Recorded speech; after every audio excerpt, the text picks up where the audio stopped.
of the 45-day Kentucky camping and drinking yourself stupid tour around Europe, Ireland and England, and I followed that up with the 3-week whirlwind tour of the USA hotspots where I posed at the top of the Empire State Building and hugged a disgruntled out-of-work actor in a Mickey Mouse suit at Disneyland.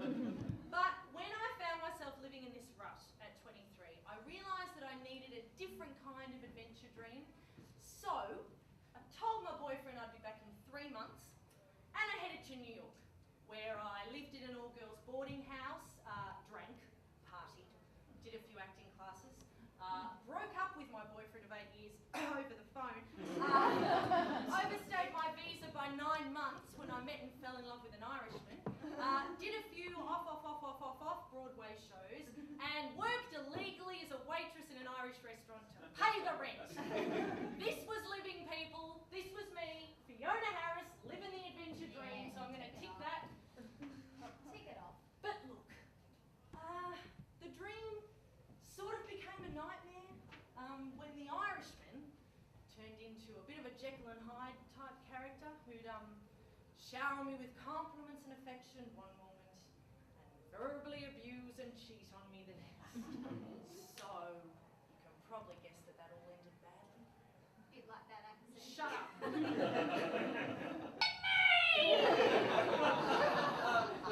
So, when I got back from my backpacking adventure in 2005, I was cast in a live-to-air sketch comedy show on network TV, touted as the Australian version of Saturday Night Live. Now, sure, I had been on TV before. I played a fluffer on a porn set in an episode of Sting It. Sorry, so a what? I'm a fluffer. Can you just explain for the people who don't know what Sure, yeah. A fluffer works on a porn set, and she's the chick that's there to kind of keep the male actors standing to attention. So that was my first TV role. Nan taped it. She used to play it for all her visitors. She was very proud. And a little bit blind. A bit blind. But I was cast in this show, and it was a massive deal. I got to work with all of these greats of Australian sketch comedy. I was getting paid loads of money. Mum and Dad were really proud. They were telling all their friends about it. I was going to be a star.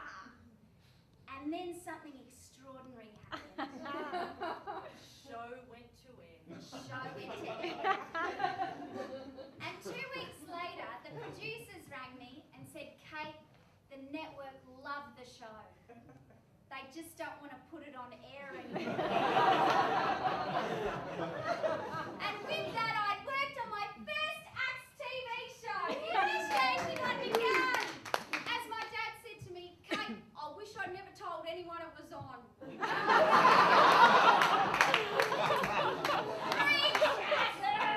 Sometimes when your dreams actually do come true, they don't look anything like what you imagine they would. So, for example, I never saw the journey towards achieving my dream, including working as a house cleaner, or a courtesy car driver, or delivering sandwiches on the back of a bike through the snow in Piccadilly Circus. And unlike you, Kate, I didn't actually see myself having a career in TV comedy, where I've gotten to do things like pash someone with a mouthful of spaghetti and have great big dollops of mayonnaise thrown at my head. But enough about your wedding night, Fee.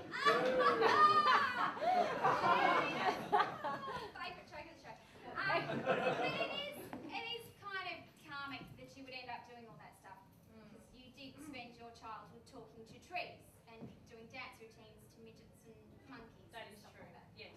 But, you know, for most of the time, I just couldn't actually believe that I was making a living doing something that had seemed so out of my reach. And, you know, I've gotten to go to the Logies where soapy stars have been snorting cocaine in the toilet beside mine as I expressed my breast milk straight into the bowl because my breast pump wouldn't fit my clutch bag. 2 words, Altona North. And he said to me, oh, what do you do? And I said, oh, I'm an actress. He's like, oh, what are you working on? And I said, oh, I'm writing, I'm doing lots of writing, I'm writing a one-woman show. And with that, I had to write a one-woman show. And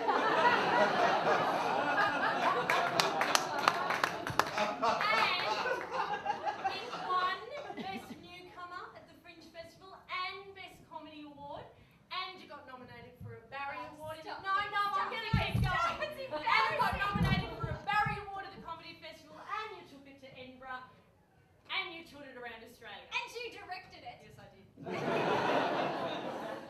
pretty much the biggest dreams I've ever had come true for myself career-wise just came out of me trying to impress a boy in a bar. And the craziest part of that story is that he actually went out with you.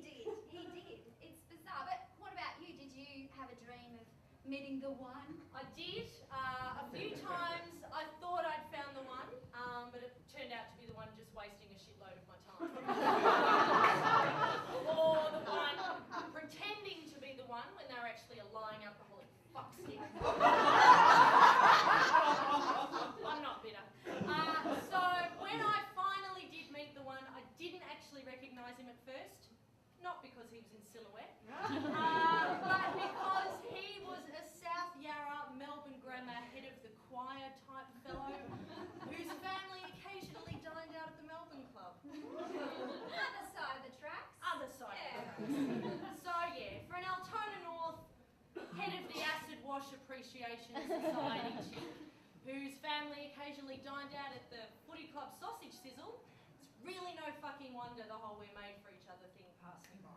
This dream of being a mum, Oh, there were vague dreams of being a mum one day, yes. and has it lived up to your expectations? Yes, absolutely. Although the dream of being a mum didn't include chafed nipples, or picking bits of poo out of the bath on a regular basis, or walking around with my hands smelling like Vicks Vapor Rub for 5 years. Oh, that's that smell. That's I what that smell that. And a lot of things change when you become a mum. For instance, being constipated isn't the intensely private experience it used to be. I guess I am going to talk about it. There have been occasions, Kate, where due to the after effects of giving birth, I have been known to breastfeed my baby on the toilet, while my 4-year-old just stands a few feet away taking photos of me breastfeeding on the toilet. And we have those photos here. But I've seen you with your kids, and you are a fantastic mum. Like you are a great mum, and you just, I don't know, you've just got such a calm nature with them. And what's that saying? You know your favourite saying you've got with the girls? You know that saying? Stop screaming! That's it. Yeah, we say that a lot. And my 6-year-old actually loves the Beatles. And the other day we were in the car and we were listening to Here Comes the Sun, it was playing on the radio, and I said, Vinny, and I used to sing this to you when you were born. And she went, Mummy, did you write this for me when I was born? Yes. Yes, I did. See, sometimes when you're a parent, it can make you feel really good about yourself when they believe without question that you've achieved dreams you never could in a million years. It's great. I can't wait to lie to my kids. Mummy used to be Natalie on Young Talent Time. I moved home to Mum and Dad's in Geelong, which has been great. Is that like packed to the rafters? Bit like that, right? Yeah. So without the annoying Greek neighbours and less horny old people having sex. So, but like it has been alright. My mum and dad are really lovely people, and Mum's kind of just wrapped me up and taken care of me. She cooks all my food and she washes all my clothes. And so for the first time in 13 years, I'm wearing ironed clothes. And when I say she irons my clothes, like she irons everything, you know, she irons my undies and then folds them and irons them again. So she kind of irons a seam into them. So effectively, Mum's permanently ironing in a camel toe for me, which is great. I'm like, Mum, you don't need to iron my undies. And she said, Kate, it'll stop you from getting the thrush. So that's where I've been going wrong all these years. But Dad and I, we get along really well. You know, we just, you know, drink beer and quietly ponder the picture of Gary Ablett hanging above the mantelpiece. Senior, Gary Ablett. Besides the camel toe, your mum has been great. Oh, yeah. Look, my mum and my sister have both been great, and they're trying to keep my mind off everything. And my sister's getting married next year, and she's just had a little baby, so there's been lots of distractions there. And the day after I moved out of the house in Collingwood, my sister rang up, and she was talking to my mum about, you know, something we could do together for the day to keep my mind off things. And they took me to a bridal expo. Gee, what can we do to keep Kate's mind off her broken heart? Let's go somewhere where people are getting married. Yeah, let's do that. And so we walked in, and my sister's got a little baby strapped to her chest in one of those baby Bjorn things. You know those things so you can have a fag and a glass of wine at the same time. And we walk in, and all the women at the bridal